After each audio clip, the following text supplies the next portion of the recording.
Hi friends, ಎಲ್ಲರಿಗೂ ಯುಗಾದಿ ಹಬ್ಬದ ಆರ್ಥಿಕ ಶುಭಾಶಯಗಳು.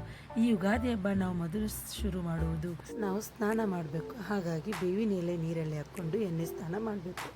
ಎಣ್ಣೆ ಸ್ನಾನ ಮಾಡಿದ ಮೇಲೆ ಹೆಣ್ಮಕ್ಳಿಗೆ ಸೀರೆ ಉಟ್ಕೊಂಡು ಈ ಹಬ್ಬದಲ್ಲಿ ಅಡುಗೆ ಮಾಡೋದಂದರೆ ತುಂಬಾ ಖುಷಿ.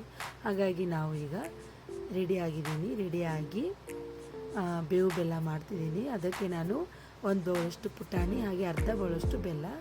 ಈಗ ನಾನು ಪುಟಾಣಿನ ಮಿಕ್ಸಿ ಮಾಡ್ಕೊತೀನಿ ರೀ. ಸಣ್ಣಗೆ ಮಿಕ್ಸಿ ಮಾಡ್ಕೊಂಡ್ಮೇಲೆ ಅದನ್ನು ಒಂದು ಬೌಲ್ಗೆ ಸರ್ವ್ ಮಾಡ್ಕೊತೀನಿ ನಾನು. ಈಗ ನಾನು ಬೆಲ್ಲನ ಕಟ್ ಮಾಡ್ಕೊತೀನಿ. ಬೇಕಾದರೆ ಮಿಕ್ಸಿ ಮಾಡ್ಕೊಬೋದು, ಮಿಕ್ಸಿ ಮಾಡ್ಕೊಂಡ್ರೆ ಸರಿ ಬರಲ್ಲ. ಹಾಗಾಗಿ ನಾನು ಕಟ್ ಮಾಡಿಕೊಂಡು ಆ ಪುಟಾಣಿ ಹಿಟ್ಟಿಗೆ ಹಾಕ್ಕೋತೀನಿ ರೀ.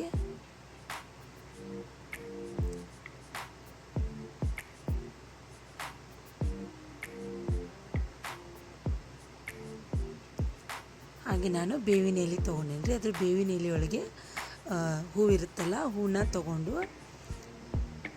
ಆ ಪುಟಾಣಿ ಪುಡಿ ಹಾಗೆ ಬೆಲ್ಲದಲ್ಲಿ ಹಾಕ್ಕೋತೀನಿ ರೀ. ಹಾಗೆ ಈ ಯುಗಾದಿ ವಿಶೇಷ ಏನಂದರೆ, ನಾವು ಬೇವು ಬೆಲ್ಲ ಏಕೆ ತಿನ್ನಬೇಕಂದ್ರೆ ನಮ್ಮ ಜೀವನದಲ್ಲಿ ಸುಖನೂ ಬರಬೇಕು, ದುಃಖನೂ ಬರಬೇಕು, ಹಾಗೆ ನಮ್ಮ ಜೀವನದಲ್ಲಿ ಸಿಹಿನೂ ಇರಬೇಕು ಹಾಗೆ ಕಹಿನೂ ಇರಬೇಕು ಅಂತ ಈ ಬೇವು ಬೆಲ್ಲನ ತಿನ್ನುತ್ತಾರೆ. ಈ ಯುಗಾದಿ ಸ್ಪೆಷಲ್ಗೆ ನಾನು ಶಾವಿಗೆ ಪಾಯಸ ಮಾಡ್ತಿದ್ದೀನಿ. ಮೊದಲು ನಾನು ಒಂದು ಬೌಲ್ಗೆ ಸ್ವಲ್ಪ ಅರ್ಧ ಸ್ಪೂನಷ್ಟು ತುಪ್ಪ ಹಾಕ್ಕೊಂಡು, ನಿಮ್ಗೆ ಏನೇನು ಬೇಕು ನೋಡ್ರಿ ಡ್ರೈ ಫ್ರೂಟ್ಸ್ ಅಷ್ಟು ತೊಗೊಂಡು ಚೆನ್ನಾಗಿ ಹುರ್ಕೊಳ್ಬೇಕು. ಅವು ಸ್ವಲ್ಪ ಕೆಂಪಾಗಬೇಕು, ಹಾಗೆ ಹುರ್ಕೋಬೇಕು. ಈಗ ಹುರ್ಕೊಂಡ್ಮೇಲೆ ನಾನು 1 ಕಪ್ಪಷ್ಟು ಶಾವಿಗೆ ತೊಗೊಂಡೇನಿ ರೀ. ಅವನು ಚೆನ್ನಾಗಿ ಹುರ್ಕೋಬೇಕು, ಕೆಂಪಾಗಬೇಕು. ಹಾಗೆ ನೀವು ಸ್ವಲ್ಪ ತುಪ್ಪ ಹಾಕ್ಕೊಂಡು ಹುರ್ಕೊಳ್ಳಿ. ನಾನು ತುಪ್ಪ ಇತ್ತು ಇನ್ನೂ ಒಂದು ಸ್ವಲ್ಪ ಹಾಕ್ಕೊಂಡಿದ್ದೀನಿ. ಯಾಕೆಂದರೆ ತುಪ್ಪ ಸ್ವಲ್ಪ ಜಾಸ್ತಿ ಇದ್ರೇ ರುಚಿ ಬರುತ್ತಲ್ಲ. ಹಬ್ಬಗಳಲ್ಲಿ ಮಾತ್ರ ನಾವು ಜಾಸ್ತಿ ತುಪ್ಪ ತಿನ್ನೋದು. ಹಾಗಾಗಿ ಈಗ ಚೆನ್ನಾಗಿ ಹುರ್ಕೊಂಡ್ಮೇಲೆ ನಾನು ಹಾಲು ಕುದಿಸ್ಕೊಳಕ್ಕೆ ಇಟ್ಕೊಂಡೇನಿ ರೀ. ಹಾಲು ಚೆನ್ನಾಗಿ ಕುದಿಬೇಕು. ಈಗ ಕುದಿಯಾಕತ್ತಾವು. ಕುದ್ಮೇಲೆ ನಾವು ಹುರ್ಕೊಂಡೇನೆಲ್ಲ ಶಾವಿಗೆ ಹಾಕ್ಕೋಬೇಕು. ಶಾವಿಗೆ ಒಳಗೆ ಹಾಕ್ಕೊಂಡ್ಮೇಲೆ ಅದನ್ನ ಮಿಕ್ಸ್ ಮಾಡಿಕೊಂಡು ಸ್ವಲ್ಪ ಹಾಲಲ್ಲಿ ಶಾವಿಗೆ ಕುದಿಬೇಕು, ಒಂದು 10 ನಿಮಿಷ ಬಿಡಬೇಕು. ಈಗ ಕುದ್ಮೇಲೆ ನಾನು ನೋಡಿರಿ ಒಂದು ಅರ್ಧ ಕಪ್ಪಷ್ಟು ಸಕ್ಕರೆ ಹಾಕ್ಕೊಂಡಿದ್ದೀನಿ.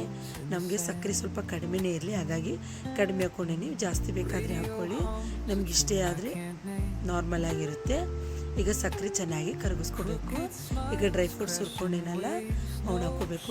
ಡ್ರೈ ಫ್ರೂಟ್ಸ್ ಹಾಕ್ಕೊಂಡೆ ನೋಡಿ, ಚೆನ್ನಾಗಿ ಕಾಣ್ತಿದೆ ಶಾವಿಗೆ ಪಾಯಸ. ಈಗ ಅದಕ್ಕೆ ಏಲಕ್ಕಿ ಪುಡಿ ಹಾಕ್ಕೊಳ್ರಿ, ಒಂದು ಅರ್ಧ ಸ್ಪೂನಷ್ಟು ಹಾಕ್ಕೊಂಡು ಚೆನ್ನಾಗಿ ಮಿಕ್ಸ್ ಮಾಡ್ಕೋಬೇಕು. ಮಿಕ್ಸ್ ಮಾಡ್ಕೊಂಡ್ಮೇಲೆ ಈಗ ನೋಡಿರಿ ಯುಗಾದಿ ಸ್ಪೆಷಲ್ ಶಾವಿಗೆ ಪಾಯಸ ರೆಡಿ ಆಯಿತು. ಈಗ ನಾನು ಶಂಕರಪಾಳ್ಯ ಮಾಡ್ಕೊಳತ್ತೀನಿ ರೀ. ಈ ಶಂಕರಪಾಳ್ಯಕ್ಕೆ ನಾನು ಸಕ್ಕರೆ ಹಾಕ್ಕೋಬೇಕು. ಒಂದು ಪಾತ್ರೆಗೆ 1 ಬೌಲಷ್ಟು ಸಕ್ಕರೆ ಹಾಕ್ಕೋತೀನಿ ರೀ. ಅದಕ್ಕೆ 2 ಬೌಲಷ್ಟು ಹಾಲು ಹಾಕ್ಕೋಬೇಕು. ಹಾಲು ಹಾಕ್ಕೊಂಡು ಚೆನ್ನಾಗಿ ಅದನ್ನು ಮಿಕ್ಸ್ ಮಾಡ್ಕೊಳ್ಳಿ. ಈಗ ಮಿಕ್ಸ್ ಮಾಡ್ಕೊಂಡ್ಮೇಲೆ ನಾನು ಗ್ಯಾಸ್ ಆನ್ ಮಾಡಿಕೊಂಡು ಪಾತ್ರೆ ಇಟ್ಕೋತೀನಿ ರೀ. ಚೆನ್ನಾಗಿ ಮಿಕ್ಸ್ ಮಾಡ್ಕೋಬೇಕು. ಹಾಲೊಳಗೆ ಸಕ್ಕರೆ ಇರುತ್ತಲ್ಲ, ಮಿಕ್ಸ್ ಮಾಡ್ಕೋಬೇಕು. ಕುದಿಬಾರ್ದು, ಲೈಟಾಗಿ ಬಿಸಿ ಆಗಬೇಕು, ಸಕ್ಕರೆ ಕರಗಬೇಕು. ಹಾಗೆ ಚೆನ್ನಾಗಿ ಸಕ್ಕರೆ ಕರಗ್ತಿದೆ ನೋಡಿ. ಈಗ ಇದಕ್ಕೆ ನಾನು ಒಂದು ಅರ್ಧ ಬೌಲಷ್ಟು ತುಪ್ಪ ಹಾಕ್ಕೋತೀನಿ ರೀ, ಕಾಸಿರೋ ತುಪ್ಪ. ಏಲಕ್ಕಿ ಪುಡಿ ಹಾಕ್ಕೊಂಡು ಈಗ ನಾನು 1-2 ಬೌಲಷ್ಟು ಮೈದಾ ಹಿಟ್ಟನ್ನ ಸಾನಿಸ್ಕೋತೀನಿ ರೀ.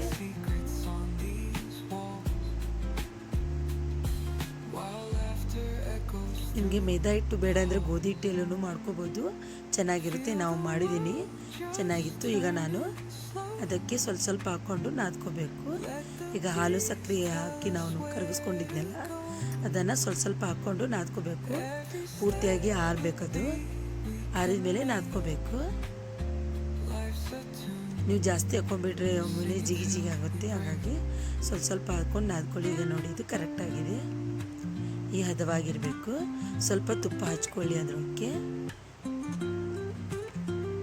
ತುಪ್ಪನ ಸ್ಪ್ರೆಡ್ ಮಾಡಿಕೊಂಡು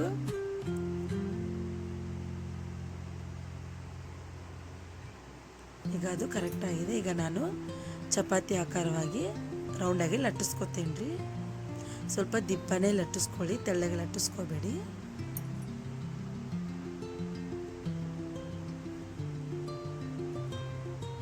ಈಗ ಹಾಗೆ ಇದನ್ನು ನಾನು ಚಾಕುಲೆ ಕಟ್ ಮಾಡ್ಕೊತೇನೆ ರೀ, ಚೌಕಾಗೆ.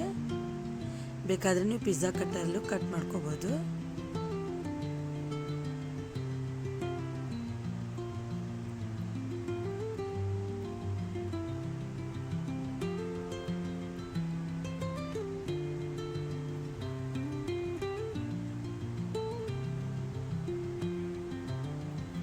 ಹೀಗೆ ನೋಡ್ರಿ ನಾನು ಕಟ್ ಮಾಡ್ಕೊಂಡೇನಿ. ಇವನ್ನ ಕಾದಿರೋ ಎಣ್ಣೆಯೊಳಗೆ ಹಾಕ್ಕೊಂಡು ಫ್ರೈ ಮಾಡ್ಕೋಬೇಕು. ಲೈಟಾಗಿ ಫ್ರೈ ಮಾಡ್ಕೊಳ್ಳಿ, ಅಂದರೆ ಲೈಟಾಗಿ ಗ್ಯಾಸನ್ನು ಆನ್ ಮಾಡ್ಕೊಳ್ಳಿ. ಜೋರಿಟ್ಬಿಟ್ರೆ ಹೊತ್ತು ಬಿಡುತ್ತೆ. ಹಾಗಾಗಿ ನೋಡ್ರಿ ಶಂಕರಪಾಳೆ ರೆಡಿ ಆಯಿತು. ನನಗಂತೂ ಶಂಕರಪಾಳೆ ಅಂದರೆ ತುಂಬಾ ಇಷ್ಟ, ನನ್ನ ಮಕ್ಕಳಿಗೂ ಇಷ್ಟ. ಹಾಗಾಗಿ ನಾನು ಯಾವುದೇ ಪ್ರತಿ ಹಬ್ಬದಲ್ಲೂ ಶಂಕರಪಾಳೆನೇ ಮಾಡ್ತೀನಿ. ಹಾಗೆ ಮಕ್ಕಳು ಇನ್ನೂ ಇಷ್ಟಪಟ್ಟು ತಿಂತಾರೆ. ಹಾಗೆ ಈ ಹಬ್ಬಗಳಲ್ಲಿ ಅಷ್ಟರು ಕುಡ್ಕೊಂಡು ಹಬ್ಬ ಮಾಡಿದ್ರೆ ತುಂಬಾ ಖುಷಿ ಆಗುತ್ತೆ. ಹಾಗೆ ಹೆಣ್ಮಕ್ಳಿಗೆ ಹಬ್ಬ ಅಂದರೆ ತುಂಬಾ ಖುಷಿ, ಯಾಕಂದರೆ ಹೊಸ ಹೊಸ ಸೀರೆ ಉಟ್ಕೊಂಡು ಹಬ್ಬದ ಅಡುಗೆ ಮಾಡಿ ದೇವರಿಗೆ ನೈವೇದ್ಯ ಮಾಡೋದು. ಹಾಗೆ ಈ ವಿಡಿಯೋ ಇಷ್ಟ ಆಗಿದ್ದಲ್ಲಿ ಪ್ಲೀಸ್ ನಮ್ಮ ಚಾನಲ್ಗೆ ಸಬ್ಸ್ಕ್ರೈಬ್ ಮಾಡಿ, ಸಪೋರ್ಟ್ ಮಾಡಿ. ಹಾಗೆ ಈ ವಿಡಿಯೋ ನಿಮಗೆ ತುಂಬಾ ಯೂಸ್ಫುಲ್ ಆಗುತ್ತೆ. Bye friends.